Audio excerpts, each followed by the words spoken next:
네. 서울대학교 기계공학부의 이경수입니다. 오늘 제가 하는 분야는 이제 자율주행 자동차, 자율주행 자동차를 기반으로 한 스마트 모빌리티 뭐 이런 거와 관련된 걸 한번 얘기해 보도록 하겠습니다.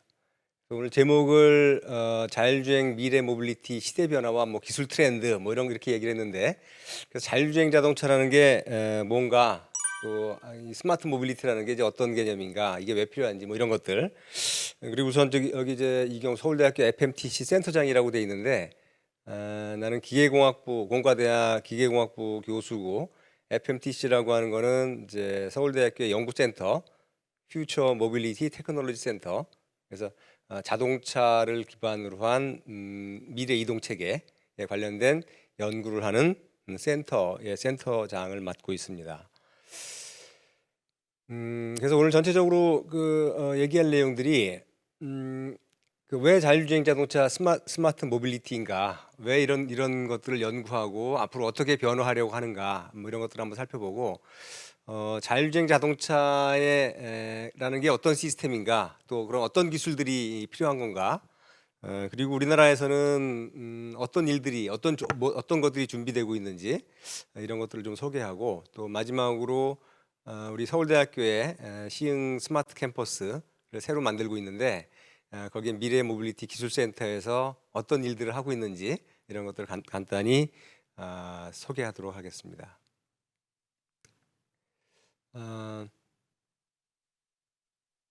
여러분들이 지금 자동차는 잘 알죠. 매일매일 뭐 자동차, 뭐 버스든 뭐 승용차든 매일매일 이용하는데, 그럼 지금의 우리가 그 자동차와 관련된 그 문제점은 뭐가 있을까요? 굉장히 여러 가지 우리 자동차 교통과 관련된 이슈들이 있는데, 첫 번째는 안전 문제. 뭐 연간 전 세계적으로는 한 130만 명이 자동차 사고로 죽고 있다. 그리고 우리나라도 최근에는 뭐 4천 명 이하로 1년에 연간 자동차 사고로 인한 사망자가 4천 명 정도 이하로 됐는데, 90년대 초반에는 한때는 한 13,000명까지 매년 교통사고로 사망자가 발생하고 있다. 그러니까 우선 뭐 매일매일 뭐 자동차 타고 다니고, 뭐 하루에 그냥 뭐 작게는 뭐 1시간, 2시간 막 출퇴근 시간 상당히 많이 이용하고 하는데, 학교 갈 때도 그렇고 일상생활 사용하는데, 뭐 나는 언제든지 자동차 사고로 죽어도 좋다, 이렇게 생각하고 타고 다니는 사람 아무도 없죠. 그래서 나는 아닐 거라고 생각하지만 실제로는 많은 자동차 사고가 생겨서 많은 사람이 다치고 죽는다. 그래서 이런 안전이 굉장히 중요한 이슈고, 또 한 가지는 뭐 환경 문제, 그다음에 뭐 특히 서울 같은 이런데 교통 문제, 주차 문제, 뭐 이런 것들이 이제 중요한 우리가 지금 현재 경험하고 있는 문제들이죠. 그래서 미래는 그러면 어떤 방식의 자동차, 어떤 방식의 교통체계가 됐으면 좋겠느냐 하고 지금 얘기하는 게 이제 이런 퓨처 모빌리티. 그래서 오토노머스 스마트 이 모빌리티 for 스마트 시티. 그래서 앞으로는 미래는 이제 여기 이렇게 보이는 것 같이 모든 자동차들이 이렇게 가상의 안전막을 하나씩 갖고 있는, 눈에 보이지 않지만 이런 가상의 안전막을 하나씩 갖고 있어서, 보호막을 하나씩 갖고 있어서 사고 나지 않는 그런 자동차를 만들자. 이게 이제 자율자동차의 가장 핵심적인 기술입니다. 그 다음에는 환경 문제와 관련된 이런 전기 자동차, 우리가 지금 많은 공해, 환경, 에너지 문제 뭐 이런 것들이 있으니까 이런 걸 해결하는 전기 자동차로 전환을 하자. 그리고 또 한 가지는 이제 많은 사람들이 자가용을 이제 출퇴근 시에 이용을 하고 어디 주차해 놓고 또 일 보다가 또 다시 이제 뭐 퇴근하고 뭐 이런데, 그런 것 때문에 생기는 많은 교통 이 체계의 이 비효율성, 이런 거를 좀 잘 해결해 보자. 주차 문제, 이런 뭐 이제 이 교통체증 문제. 그래서 그런 문제들을, 우리가 가지고 있는 이런 문제들을 해결하자고 하는 게 자율주행 기반의 전기 자동차 기반의 이제 스마트 모빌리티 이동 체계 뭐 이런 겁니다. 그래서 키워드로 보면은 이제 오토노머스 일렉트릭 비이클, 그리고 크래시 프리, 사고 나지 않는 자동차, 그리고 이미션 배출가스를 줄여서 공기오염을 방지하고 교통 체계도 효율화하고 비용도 줄이고 이제 대도시의 주차 문제도 해결하고 그리고 자율주행 자동차가 되면 이제 내가 직접 운전을 못 하더라도 자동차가 이제 그 자동으로 운전을 해주니까 이동을 해주니까 노약자라든지 어린이들도 언제든지 쉽게 사용할 수 있다. 그래서 이런 것들이 우리가 그 자율주행 자동차를 통해서 미래 스마트 모빌리티를 구축하면은 우리 많은 문제를 해결하고 안전하고 편리한 이러한 교통체계가 될 수 있다 이렇게 보는 겁니다.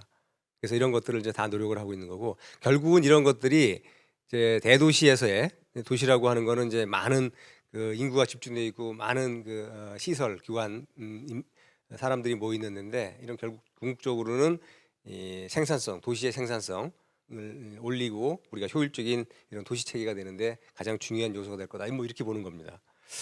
그래서 이게 이제 이 주문형 자동차, 자율주행 자동차가 언제든지 내가 필요할 때 와서 태워주고 또 다른 사람을 태워주고 계속한 이런 체계를 만들자 하는 건데 또 대중교통 체계 또 하나 대중교통 체계는 이제 요거는 이제 그 서울특별시에서 그 CITS라고 해서 지능형 교통 체계를 앞으로 이렇게 구축하자 이게 2018년 자료인데 앞으로 이제 주요 간선도로에는 전부 다 자동차에 적절한 정보를 줄 수 있는 이런 그 효율적인 그 도로 체계를 만들자 하는 거를 지금 계속 진행하고 있습니다. 그래서 이런 도로 교통망이 만들어지면은 예를 들면 이 버스가 가면은 자동으로 뭐 현재 신호등이 얼마인지 신호등이 얼마가 남았는지 이런 것들 다 정보를 주고 어디에 위험한 장애물이 있는지 없는지 뭐 이런 것들 정보를 주는 그러한 이 도로 교통 체계를 ITS라고 얘기하는데 지능형 교통 체계. 그런데 이제 대중교통은 좀 이렇게 바꾸자. 이 주요 간선도에는 전부 이제 여러 가지 이런 서울시를 이제 관통하는 이런 주요 간선도로는 이 자율주행 전기버스로 이동 체계를 만들고 또 그 장거리 그 이동한 다음에 어떤 정류장에서 내리면은 그 지역적인 부분 여기서 내려서 또 여기 뭐 강남구 어디 뭐 근처로 간다든지 이런 거는 이런 작은 자율주행 전기 셔틀이라든지 승용차 이런 걸 통해서 또 뭐 이런 근처는 연결해주는 이런 교통 체계를 만들면은 언제든지 수요에 대응해서 사람들이 많으면 또 많은 자동차를 투입하고 또 적을 때는 뭐 좀 적은 자동차를 투입하고 또 이제 이 자율주행 자동차, 자율주행 버스가 다니면은 이제 심야에 언제든지 이 사람이 근무하지 않아도 되니까 심야에도 다녀도 되고 언제든지 수요에 대응해서 이 이동 체계를 만들 수 있다. 뭐 이런 것들이 장점입니다. 그래서 이 대중교통은 이런 방식, 또 이런 일반인들이 사용하는 거는 이 주문형, 온디맨드, 스마트 모빌리티, 뭐 이런 체계로 바꾸는 게 우리 미래의 교통 체계다. 뭐 이런 방향으로 가야 된다는 걸 생각하고 있습니다. 그러면 이러한 그 자율주행 스마트 모빌리티 이런 서비스 시스템, 우리 이 교통 서비스죠.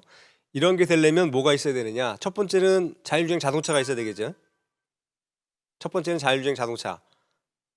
자율주행 자동차, 뭐 버스든 뭐 셔틀이든 승용차가 있을 거고. 두 번째는 도로 인프라.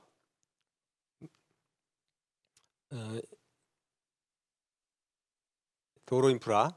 그래서 도로, 교통, 통신.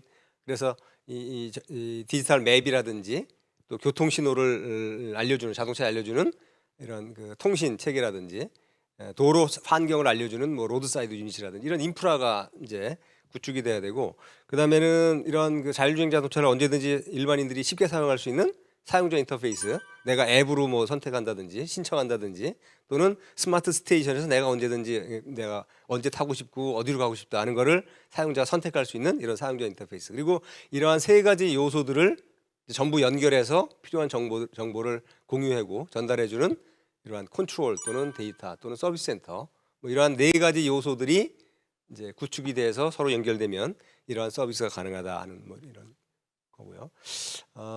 그러면은 구체적으로 조금 더 구체적으로 보면은 이러한 오토노머스 스마트 모빌리티 체계가 우리 도시에 예를 들면 우리 서울 또는 뭐 대도시에 구축이 되면 그럼 구체적으로 어떤 그 혜택이 있느냐, 어떤 장점이 있느냐 이런 거를 요거는 이제 미국의 사례예요. 그래서 2015, 16, 17 뭐 한 3년 정도에 걸쳐서 보스턴에서 이 대규모 교통 상황을 시뮬레이션해서 여기에 자율주행 아까 설명했던 뭐 대중교통 자율주행 대중교통 체계 또는 자율주행 그 셔틀, 자율주행 택시 뭐 이런 것들로 교통 체계를 일정 부분 전환하게 되면은 어떤 장점이 있는가 하는 걸 이제 스터디를 해서 결과를 한번 살펴봤더니 이제 여기에 나오는 키워드들이 많이 있는데 임프루브드 로드 세이프티. 그래서 지금 교통사고라고 하는 게 한 90% 이상이 사람 때문에 생기는데 운전하는 사람들, 그러니까 자동차 자체의 문제, 고장이나 이런 것 때문에 생기는 건 굉장히 작은 퍼센트고 대부분이 이제 운전 잘못해서 사고 난다는 거죠. 졸거나 뭐 잘못 조작하거나. 그런데 그런 것들이 90% 이상인데 이와 같이 자율주행 자동차 교통 체계를 바꾸면은 이 사고를 한 70% 정도는 줄일 수 있다. 그러니까 엄청난 거죠. 그다음에 또 폴루션, 이 대기 오염도 줄일 수 있고, 그래서 대기 오염은 약 한 20%. 그다음에 이제 프리덤 스페이스, 그러니까 대도시 주차 문제가 항상 중요한 문제인데, 그러면 약 한 주차 공간을 한 60% 정도, 지금의 주차 공간보다는 한 40%만 있어도 도시의 주차 문제가 다 해결될 수 있다. 많은 사람들이 자기 차 다 몰고 와서 주차하고 그러지 않으니까. 그다음에 이거 이외에도 이제 교통 효율이 한 70% 높아진다. 교통 효율이 70% 높아지는 건 교통 체증이 그만큼 없어져서 빨리빨리 이동할 수 있다. 뭐 이런 거죠. 그래서 비용도 줄어들 수 있고 또 이런 뭐 노약자나 어린이들도 쉽게 아주 교통수단을 이용할 수 있는 굉장히 많은 장점이 있다. 우리가 가지고 있는 자동차 교통 문제를 상당히 부분 많이 해결할 수 있다. 뭐 이런 거고. 그래서 우리나라에서도 이제 이런 자율주행 시대를 대비해서 자율주행 기술 개발 혁신 사업 뭐 이런 걸 합니다. 그래서 앞으로 이런 걸 하려면은 이제 어떤 기술을 개발하고 어떤 산업을 육성해야 될 건지 이런 것들도 이제 우리나라 정부에서 이제 연구비도 투입하고 중소기업도 지원하고 또 연구자들이 연구할 수 있는 이런 연구비를 지원하는 이런 걸 하는데, 그래서 27년도에 레벨 4 자율주행 자동차 상용화 기반 완성, 이걸 목표로 이제 장기적인 뭐 국토범 이제 다양한 관련된 부처, 국토부에서부터 뭐 산업부, 뭐 과기부, 뭐 이런 관련된 부처들이 이제 공동으로 이런 그 일들을 하고 있고, 그래서 궁극적으로는 이제 자율주행 신산업, 저와 같은 방식으로 자동차와 교통 체계가 변화되려면은 어떤 산업이 육성돼야 되고 어떤 기술이 개발돼야 될 거고 얼마나 많은 인재들이 있어야 될 건지 뭐 이런 것들을 이제 준비를 하고 있습니다. 이런 일들을 하고 있고, 그래서 국가 연구 사업, 그래서 약 한 7년 장기 계획을 통해서 1조 이상의 연구비를 투입해서 자율주행 관련된 신산업 육성을 목표로 이러한 방식으로 자동차 교통체가 전환할 수 있는 산업을 육성하는 이런 노력들을 하고 있습니다. 그래서 자연스럽게 국민 생활에 적용될 수 있는 이런 노력들 준비들을 하고 있고요. 그래서 그러면 자율주행 자동차 서비스하고 연관 산업들이라는 건 어떤 게 있는가? 이제 그와 같은 방식으로 최종적으로 자동차 스마트 모빌리티 이동 체계가 구축이 되려면은 거기에 관련된 산업들은 이런 부품에서부터 그런 자율주행 기능, 사고를 방지하고 대신 운전을 하고 하는 이런 요소 기술들이 자동차 플랫폼이라고 하는, 최종적으로 자동차라고 하는 이런 승용차, 뭐 이런 대형 버스, 뭐 이런 뭐 상용차 트럭, 이런 다양한 트럭에 기술이 들어가는 거고, 그런 걸 하려면은 일단 부품부터 뭐 레이더라든지 카메라라든지 뭐 컨트롤 유닛이라든지 전자부품 뭐 이런 것들이 전부 다 개발이 되고, 그런 것들이 하나의 시스템으로 개발되고 그 시스템이 자동차로 완성되고, 그러한 것들이 이제 그러한 자율주행 차량을 통해서 여러 가지 이제 서비스가 가능하다. 그래서 뭐 자율주행 택시라든지 자율주행 셔틀이라든지 또는 뭐 자율주행이 되게 되면 이제 여러 가지 그 엔터테인먼트 서비스라든지 필요한 자기가 관심 있는 이러한 그 추가적인 일들을 할 수 있는 여러 가지 이런 것들이 가능하다 하는 겁니다. 그래서 이러한 사업, 부품 산업서부터 최종 자율주행 자동차 또는 이런 자율주행 차를 이용한 서비스 산업까지 이런 전 산업을 육성해야 되겠다. 뭐 이런 것들이 이제 정부에서 생각하는 거고, 관련된 산업, 또 우리 같은 연구하는 사람들, 또 기술 개발하는 사람들, 이런 들이 같이 협력해서 하는 일들입니다.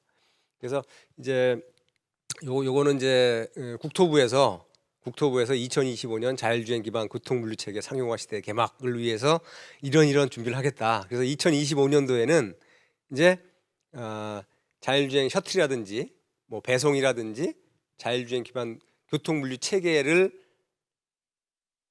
이런 서비스를 제공하는 건 궁극적으로 이제 어떤 뭐 사업체, 기업이 하는 거고, 그런 사람들이 할 수 있는 제도적인, 기술적인 법규, 제도 관련된 그런 것들을 다 준비하겠다는 거고, 그래서 이렇게 하면 궁극적으로 2025년도에 전국 고속도로 및 시도별 주요 거점에서 자율주행 성형 서비스가 제공하도록 하겠다. 자율주행 서비스 하면 10종 이상 기술 개발, 그다음에 자율주행 상용화 및 서비스 고도화를 위한 제도 인프라 기반을 2025년까지 완비를 하겠다. 이런 걸 이제 국토부에서 하고 있고, 이걸 하려면은 기술 개발에서부터 실증, 사업화, 안전 확보, 그다음에 자율주행 생태계 구축, 이런 기술에서부터 사업에서부터 도로망에서부터 모든 제도까지 다 구축해서 2025년도면은 실제로 이러한 자율주행 모빌리티 서비스가 일반인들이 이용할 수 있는 단계로 가도록 열심히 준비하겠다. 뭐 이런 것들이 이제 국토부에서 하는 내용입니다. 그래서 이제 그 중에 이제 이런 실증 연구, 그래서 이런 것들이 이제 그 자동차가 이런 서비스가 실제로 자율주행 자동차 기반으로 이런 서비스가 실제로 제공이 되려면은 검증하는 단계가 필요하죠. 이게 정말 안전한 건지, 한번 시범 운행해서 문제는 없는지. 그래서 이런 실증 연구라는 걸 하고 있는데, 그래서 올해 2018년부터 2021년까지 뭐 이런 걸 합니다. 세종시에 가면은 이제 그 BRT 노선이라는 게 이게 쭉 순환하는 이 도시 전체를 순환하는 도로가 이 BRT 노선이 있고, 거기에는 이제 버스가 이제 운행을 하고, 그러면 이제 각 이제 중간 이제 스테이션이 있고, 그러면은 아까 얘기했던 거와 같은 비슷한 개념으로 이런 자율주행 전기 자동차를 BRT 노선에서 그 도시 전체를 순환을 하고, 스테이션에서 내려서 또 어느 지역으로 가려고 그러면 이런 그 전기 자동차 셔틀을 이용해서 그걸 타고 이제 거기까지 가는 이러한 교통 체계를 구축하자 하는 걸 시범적으로 저기 자율주행 그 대형 버스 3대하고 이카운티 전기 셔틀 5대를 이용해서 저런 시스템을 구축해서 올해 하반기에 지금 이제 열심히 시범적으로 한번 운영을 해보려고 좀 준비를 하고 있습니다. 저런 일들이 지금 진행되고 있고, 저기 있는 자동차는 전부 다 이 서울대학교에서 개발한 자율주행 자동차입니다. 버스는 현대자동차에서 만들고 이카운티 차는 현대자동차에서 만들지만 그걸 자율주행 자동차로 만든 건 전부 서울대학교에서 우리 미래모빌리티 연구센터에서 만든 거다. 그래서 예를 들면 저런 그 자동차에 그 기존의 자동차, 사람이 운전한 자동차에 추가적으로 이런 그 장착되고 있는 이런 것들이 한번 그 예시로 한번 보여준 건데, 이 카메라, 전방 카메라라든지 뭐 레이더 센서 또는 뭐 라이다 센서라고 하는 거, 그다음에 위성 수신 안테나라든지 또는 차량하고 뭐 이런 도로라든지 관제 센터하고 통신하는 VTX 모듈이라든지 또는 영상 기록 장치, 운행 기록 장치, 또 GPS라는 거, 그다음에 자율주행 제어기, 뭐 이런 것들이 이제 추가적으로 이제 차량에 장착해서 자율주행이 가능한 이러한 차량으로 만드는 겁니다. 한 예를 한번 보여드린 거고, 그래서 자율주행 시스템이라고 하는 거는 기존의 이런 그 자동차, 여기 이제 승용차 여기 사람이 운전하는 이런 승용차에다가 여기 이런 그 이 도로 환경에서 아마 고등학생이니까 이제 운전을 직접 하지는 않은데, 운전을 하려면은 우선 내가 도로에 어디에 있는지, 내 주변에 어떤 차들이 어떻게 움직이고 있는지, 장애물은 없는지, 안전한지 뭐 이런 것들을 판별하는 게 제일 첫 번째죠. 그래서 그러한 것들을 전부 센서라고 하는 아까 보여줬던 그런 카메라 센서라든지 뭐 레이더 센서라든지 뭐 라이다 센서라든지 뭐 이런 것들을 가지고 이제 정보를 얻는 거죠. 그래서 그러한 정보, 센서라고 하는 거는 예를 들면 카메라 센서는 그냥 우리가 눈에 보이는 그런 영상 정보 그것만 오는 거고, 그럼 영상 정보로 사람은 영상 정보를 보면은 이 주위에 뭐가 있는 차인지 사람인지 이런 거 다 인지하는데, 그냥 카메라 정보, 영상 정보만 딱 갖다 주면은 이 컴퓨터는 알아볼 수가 없어요.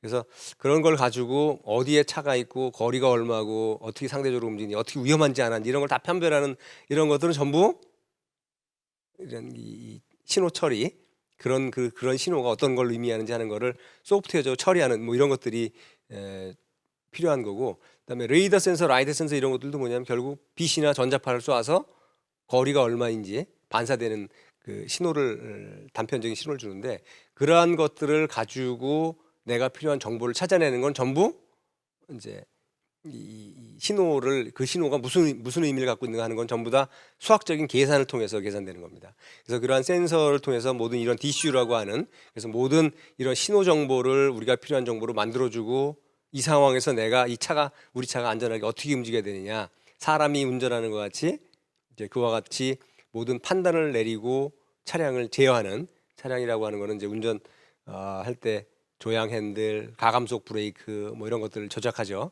그래서 그런 것들을 제어하는 입력을 최종적으로 만들어주는 이러한 장치가 이런 DCU라고 하는 겁니다. 그러니까 DCU라고 하는 게 여러분들 요즘에 뭐 소프트웨어가 중요하고 뭐 AI 뭐 이런 얘기 많이 하죠. 그래서 그러한 기능들을 전부 수행하는 이런 것들이 이제 DCU다. 이래서 이 센서라고 하는 건 전자 부품이고 여기서 나오는 이런 모든 신호들을 필요한 정보로 만들어서 이런 차량을 제어해주는 이러한 기능을 하는 게 전부 다 DCU고 저 DCU는 여러분들이 우리가 보통 얘기하는 전부 다 소프트웨어 프로그래밍해서 그런 기능들을 수행하는 겁니다.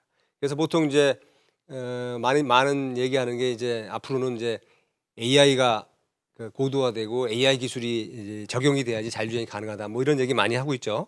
그래서 AI라고 하는 거는 이제 저런 센서에서 들어온 이런 정보들을 다 프로세싱을 해서 최종적으로 차량에 어떤 제어 입력을 만들어 줄 건가 하는 거를 이런 그 사람들이 어떻게 하는지 하는 이런 패턴 이런 걸 데이터화해서 그거로부터 배워서 알고리즘. 결국 그 AI라고 하는 것도 전부 다 센서에서 들어오는 신호들을 그냥 어떻게 계산해서 결국 아웃풋을 내보낼 거냐 이런 거거든요. 그걸 누가 잘 만들 거냐 하는 이런 문제다. 그래서 이제 그 자율주행 기술에 대해서 조금 한번 살펴보면 그 운전이라는 걸 한번 이해를 해보면 크게 그 자동차라는 걸 이용해서 어떤 A라는 지점에서 뭐 B라는 지점까지 이동한다.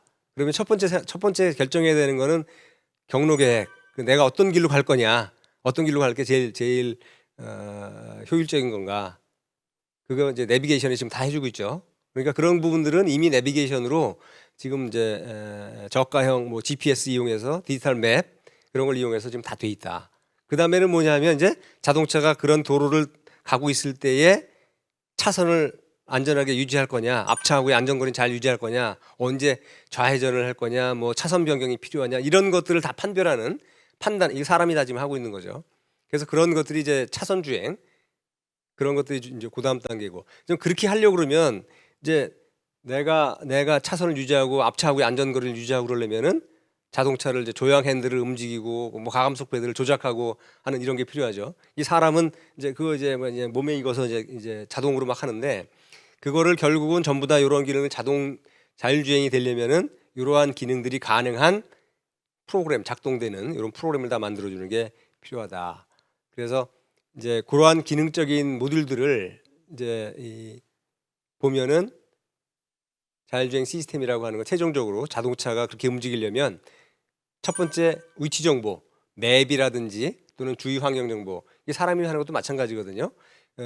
대체적으로 내가 도로에 어떤 도로 갈 건지 미리 알고 있고, 그다음에 현재는 내가 어느 차선에 있는지 또는 다른 차량들은 어떻게 움직이지 이런 도로상에서의 위치 정보를 아는 걸 이제 그 위치 정보, 로컬라이제이션이라고 얘기하고 첫 번째 위치 정보라는 게 필요하고 두 번째는 주위에 어떤 것들이 있는지 차가 어떻게 움직이지 장애물은 뭐가 있는지 뭐 이런 것들 그 다음에는 이제 내가 차량이 어떻게 움직여야 되는 이런 걸 이제 디시전 플래닝이라고 얘기하고 그러한 방식으로 차가 움직이려면은 내가 최종적으로는 차량에 어떤 조작을 해야 되느냐 실제로 뭐 전기 모터 또는 뭐 브레이크 장치 또는 조향 장치 이런 것들 핸들 이런 것들을 어떻게 조작을 해야지 차량이 그렇게 움직이느냐 그래서 크게는 저와 같은 네 가지 기술들 그리고 그러한 것들을 이렇게 전부 다 소프트웨어 계산이에요 전부. 그러니까 여러분들이 지금 수학 뭐 이런 거 많이 배우죠. 뭐 미분적분 뭐 곱하기 뭐 매트릭스 뭐 이런 것들 그런 것들이 다 여기 들어가는 겁니다. 미분방정식 푸는 거라든지 아니 미분방정식 푸는 거는 안 배우지만 그런 부분들이 전부 다 이게 소프트적으로 여기 프로그래밍이 돼서 그러한 기능을 수행하는 게 자율주행 자동차고 그래서 여기 몇 가지 자율주행 이 어떻게 작동되는지 하나의 결과를 좀 한번 보여드리면 이제 요거는 그 서울대학교 근처에 그 남부순환도로가 있는데 여기 앞에 오른쪽에 보이는 영상 요 화면 요 영상 화면이 뭐냐면 이게 자율주행 자동차가 지금 주행하고 있는 상태에서 도로 환경이 어떤지 하는 걸 여기 전방 카메라로 촬영을 한 거예요. 그리고 왼쪽 화면 이거는 뭐냐면 요거는 저기 저 빨간색으로 표시된 게 이제 자율주행 자동차고 저 주변에 막 점들이 보이고 막 화살표가 있고 그러죠.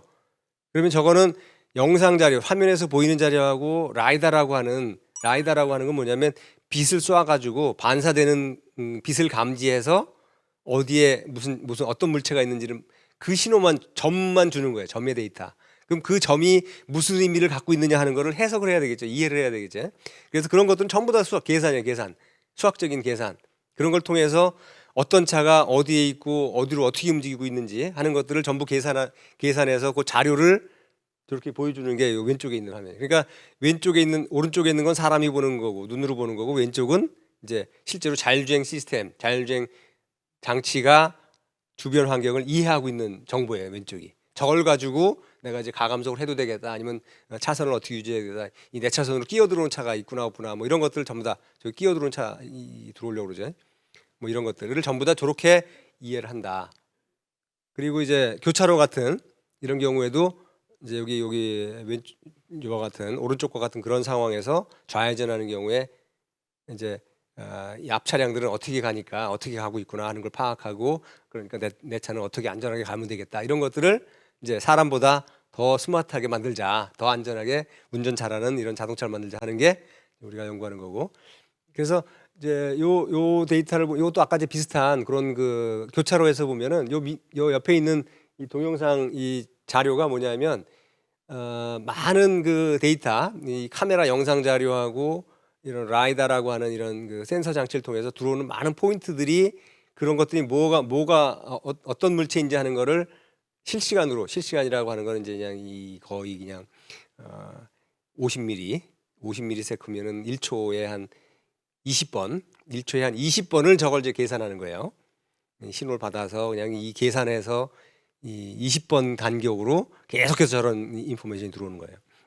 그래서 저런 정보를 이 라이다 센서라고 하는 이런 것들은 그냥 신호만 들어오기 때문에 이런 신호가 진짜 필요한 신호가 뭐냐, 뭐 저쪽에 나하고 관계없는 이런 것 움직임, 이런 자동차 움직임 이런 거는 뭐 우리가 신경 쓸 필요 없단 말이에요. 정말 내가 내 차하고 그 안전한지 어떤 게 위험한지 뭐 이런 것들 정확히 판별하는 그런 것들을 어떻게 효율적으로 그러한 필요한 정보를 만들어낼 거냐 뭐 이런 것들이 중요한 문제죠. 그리고 이제 이런 그 교차로, 신호등이 없는 교차로 이런 데서는 어떻게 해야 돼요? 신호등이 없는 교차로에서는 뭐 마주오는 차량이라든지 뭐 왼쪽에서 나오는 차량이라든지 이런 것들이 있는지 없는지 저 차량이 양보를 할 건지 내가 먼저 가도 될 건지 뭐 이런 그 아주 이 굉장히 그 높은 수준의 그 예측이 필요한 거죠. 그래서 그런 것들을 그러면 어떻게 만드느냐.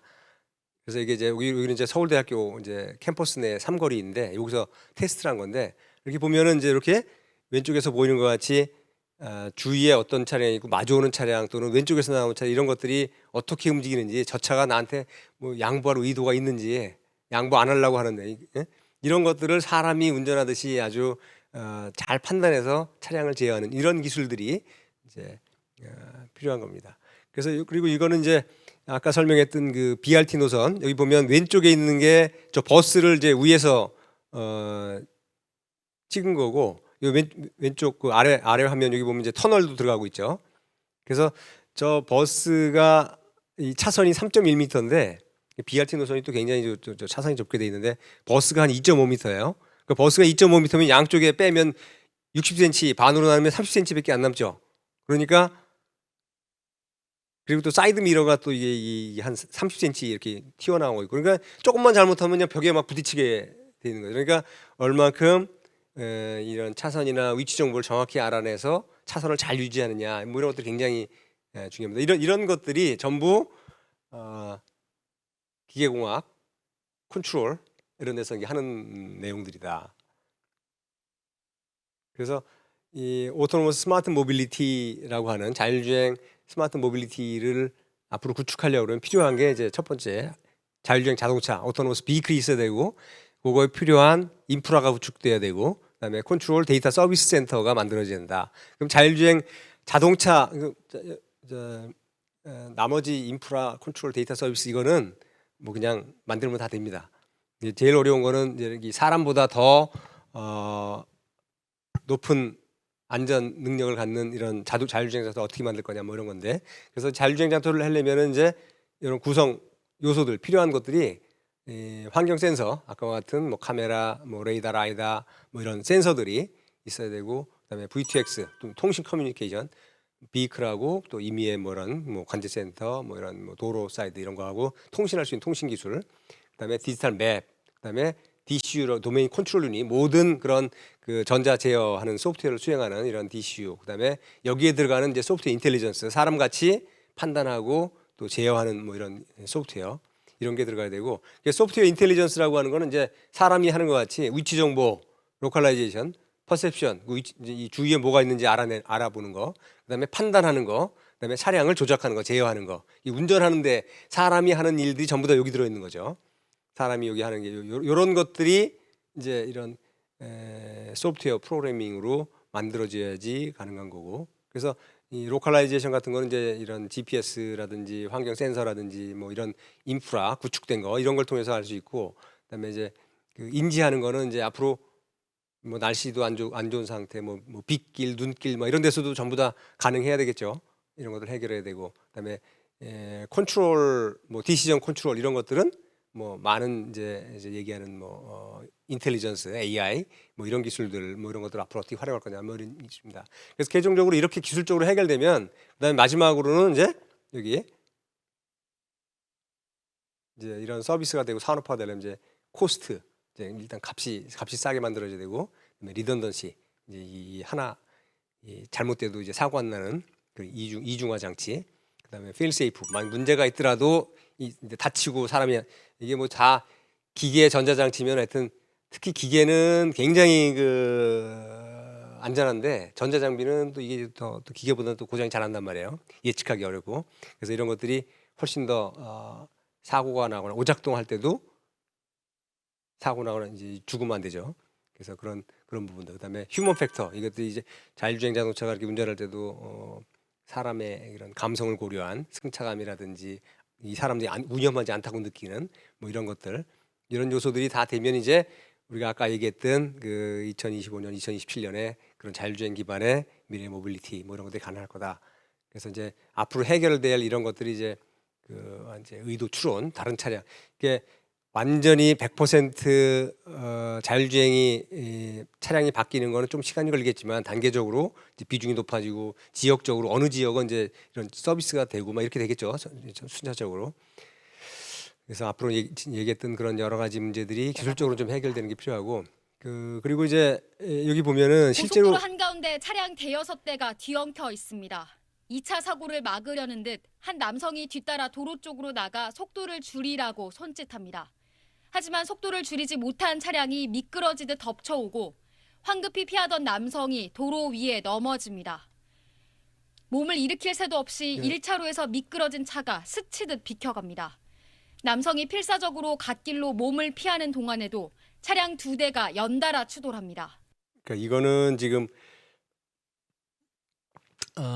지금 이제 자동차의 문제인데, 저렇게 예상치 못하게 이제 뭐 11월쯤에 약간 이 빗길 같이 비슷하게, 완전 비는 아니지만 이제 이게 조금 비가 와가지고 이제 뭐 이런 경우가 제일 위험하거든요. 사람은 잘 위험하다고 못 느끼는데 노면은 굉장히 미끄러운 이런 데가 되면은 이제 막 사람이 제대로 운전을 못하는 거죠. 아까 자율주행 얘기는 정상적인 환경에서의 뭐 판단, 제어 뭐 이런 건데, 주행인데 이 물리적으로 뭐 이 대응을 못할 수 없는 이런 상황들이 실제로 많이 일어나고, 저게 굉장히 큰 그 대형 교통사고로 연결되는 이런 부분들인데, 지금도 저런 거에 대한 문제를 해결하는 이런 기술들이 자동차에 많이 적용되고 있어요. 그런데 이제 자율주행 자동차가 되면 기존의 자동차들은 이제 차량이 가지고 있는 속도 센서, 뭐 요레이트 센서, 가속도 센서 이런 것만 가지고 하는데, 이제 자율주행 자동차 되면 훨씬 더 실제로 안전한 운전자가 있는 것 같이, 전문가가 있는 것 같이 이제 주변 환경을 잘 인지하죠. 그러니까 저런 상황이 되면 미리 예측해서 이제 저렇게 미끄러지고 사고 나지 않는 상황을 미리 훨씬 더 안전하게, 그러니까 저런 상황이 되면은 뭐 아무리 운전 잘하고 경험이 많은 사람도 저거 사고를 회피한다는 건 불가능하거든요. 그렇지만 이제 자율주행 자동차가 되면 저런 것까지 다 대응하는 안전한 이런 그 자동차가 될 수 있다. 이제 자율주행 자동차가 왜 중요한지 또 어떤 기술이 필요한지 뭐 우리나라에서 일어나고 있는 준비하고 있는 뭐 이런 것들에 대해서 한번 소개를 했고 이제 우리 서울대학교 미래 모빌리티 기술센터 퓨처 모빌리티 테크놀로지 센터에서 어떤 일들을 하고 있는지 이걸 간단히 좀 소개를 좀 하도록 하겠습니다. 그래서 이 자동차라고 하는 거는 기본적으로 이제 굉장히 그 사람이 타고 다니는 건 이제 안전이 제일 중요하죠. 그래서 자율주행 자동차로 개발을 하면은 그러한 기술들을 검증하고 이게 차량이 정말 안전하게 잘 주행할 수 있는지 이런 것들을 이제 시험하고 시험이 어느 정도 성능이 검증되면 일반 도로에 가서 또 추가적인 실증 연구를 하고 이런 단계를 거쳐서 이제 서비스화하는데 이제 이게 이런 서울대학교에서는 이제 이런 시험 트랙 그래서 도시 환경 교차로를 포함한 여러 가지 다양한 도시 환경을 자율주행 자동차를 시험할 수 있는 이런 트랙을 만들었습니다. 그래서 이제 관련된 그 연구를 하는 여러 가지 아까 얘기했던 그런 부품에서부터 뭐 자동차 레벨까지 전 분야를 연구하는 사람들이 같이 활용할 수 있는 이런 시험 트랙을 만들어서 연구할 수 있도록 이런 환경을 만들었고요. 그래서 이런 그 우리 연구센터는 이제 아까 얘기했던 우리가 이제 그 미래 자율주행차 미래 스마트 모빌리티 체계로 전환하는데 필요한 이런 그 기술 개발 또 실증 사업 또는 산업체 지원 이러한 역할을 좀 하겠다 하는 걸 이제 목표로 하고 있습니다. 그래서 아까도 이제 일부 보여줬지만 여기 우리가 지난 서울대학교 우리 연구실에서 한 2006년부터 올해까지 개발했던 다양한 자율주행 자동차, 뭐 승용차에서부터 뭐 가솔린 자동차에서 전기 자동차, 전기 버스, 뭐 셔틀 이런 것까지 굉장히 많은 높은 수준의 자율주행 자동차를 개발하고 계속 연구하고 있다. 그래서 그리고 요거는 이제 우리 미래 모빌리티 센터에서 시흥 캠퍼스 주변에 우리가 이제 아까 실증 사업에 대한 얘기를 했었는데 우리가 시흥 오이도역에서부터 아파트 단지까지 한 5개 노선 정도를 지금 오이도역에서 출발해서 뭐 일전 5개 노선 목적지까지 이동하는 심야 이동 서비스를 이제 우리가 시범적으로 운영을 하고 있어요.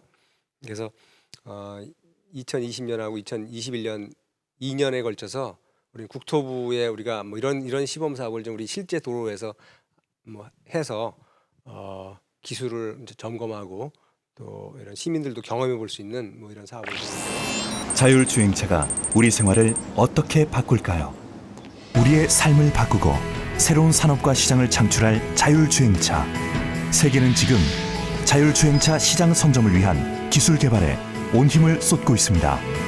이동수단을 넘어 도로 위 생명을 구하는 기술로 한국판 뉴딜을 이끄는 새로운 산업과 시장, 일자리를 창출하는 기회로 국토교통부는 국민이 체감할 수 있는 자율주행 관련 사업을 지속해서 추진하고 완전 자율주행 상용화를 목표로 지원과 노력을 아끼지 않겠습니다. 이제 국토부에 이제 2년 동안 우리가 한 40억으로 해서 자율주행 자동차 7개, 또 관제센터, 뭐 인프라 이런 걸 다 구축해서 5개 노선에서 이제 이런 시범 사업을 하고 있고 앞으로 이런 것들을 이제 더 확대해서 단계적으로 뭐 이런 이 서울대학교 시흥 캠퍼스 주변에 시흥시 국토부하고 협력해서 여기를 시범적으로 운행하는 다양한 시범 서비스를 운영하는 이러한 환경을 구축하려고 합니다. 그래서 이제 궁극적으로 우리가 생각하는 거는 이 사람보다 훨씬 더 안전한 교통사고 없는 자율주행 자동차 때문에 죽는 사람 없도록 만들자. 그다음에 이제 미래 모빌리티 스마트 교통체계의 핵심 구성 요소를 협력해서 개발하자. 아까 같이 굉장히 많은 기술들 나는 기계과 교수고 자동차 관련된 연구를 하고 있지만 거기에 관련된 전자기술 또 소프트웨어 기술 뭐 다양한 이런 기술들이 필요한데 그러한 그 협력 개발하는 뭐라서 우리가 이제 이런 자율주행 그 스마트 모빌리티 분야에서 뭐 세계적으로 좀 앞서가고 국가 산업 발전을 주도하는 이러한 역할을 하자 하는 거를 목표로 하고 있습니다. 네, 감사합니다.